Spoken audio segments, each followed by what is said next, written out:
വടക്കാഞ്ചേരിയിലെ beauty സിൽക്സിന്റെ ഏറ്റവും വലിയ ഷോറൂമിനൊപ്പം ആഘോഷങ്ങൾ വലുതാവുന്നു.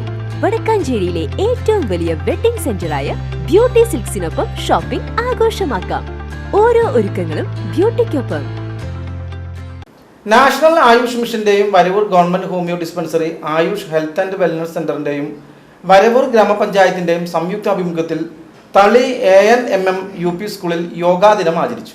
വരവൂർ ഗ്രാമപഞ്ചായത്ത് പ്രസിഡന്റ് PP സുനിത അന്താരാഷ്ട്ര യോഗാ ദിനം ഉദ്ഘാടനം ചെയ്തു. യോഗ ദിനത്തിന്റെ ഭാഗമായിക്കൊണ്ടുള്ള പ്രവർത്തനങ്ങൾ നമ്മൾ നടത്തി വരികയാണ്.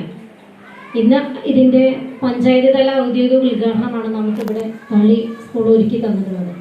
തീർച്ചയായിട്ടും എല്ലാ വർഷവും നമ്മൾ ഇത് തുടക്കം മുതൽ തന്നെ ഇത്തരത്തിലുള്ള ദിനാചരണങ്ങളും യോഗയുമായി ബന്ധപ്പെട്ടുള്ള പ്രവർത്തനങ്ങൾ ഏറ്റെടുത്ത് വരികയാണ്. ഒരുപക്ഷെ നമ്മുടെ ഗ്രാമപഞ്ചായത്ത് ഇതിനായിട്ട് നമ്മൾ ഫണ്ട് വകയിരുത്തിയ ഒരു പഞ്ചായത്ത് കൂടിയാണ്.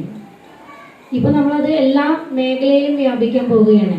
അതിൻ്റെ ഭാഗമായിക്കൊണ്ട് നേരത്തെ ഇവിടെ ഡോക്ടർ സൂചിപ്പിച്ചതുപോലെ ഇപ്പം നിലവിൽ ഹോമിയോ ഡിസ്പെൻസറി നിൽക്കുന്ന കേന്ദ്രത്തിലാണ് നമ്മൾ തുടക്കം കുറിച്ചിട്ടുണ്ടായിരുന്നത്. വരവൂർ ആരോഗ്യ standing committee chairman Vimala Prahladan അധ്യക്ഷത വഹിച്ച ചടങ്ങിൽ homeo medical officer doctor Bindu P. Bhaskar, വികസന standing committee chairperson Yashoda, ward മെമ്പർമാരായ B. Pathukutty, Abubakar, Sakeena, government Ayurveda dispensary senior medical officer doctor Franco തുടങ്ങിയവർ സംസാരിച്ചു. യോഗയുടെ പ്രാധാന്യത്തെക്കുറിച്ച് യോഗ ട്രെയിനർ കവിത ലക്ഷ്മി ക്ലാസ് എടുത്തു. തുടർന്ന് യോഗ പരിശീലകരുടെ യോഗ പ്രദർശനവും അരങ്ങേറി. ശേഷം കുട്ടികളെ പങ്കെടുപ്പിച്ചുകൊണ്ട് യോഗ ക്ലാസും നടത്തി. സ്കൂൾ HM ഇൻചാർജ്, മിനി ടീച്ചർ, യോഗ വിദ്യാർത്ഥികളും ആയുർവേദ ഹോമിയോ ഡിസ്പെൻസറി ജീവനക്കാരും ചടങ്ങിൽ പങ്കെടുത്തു.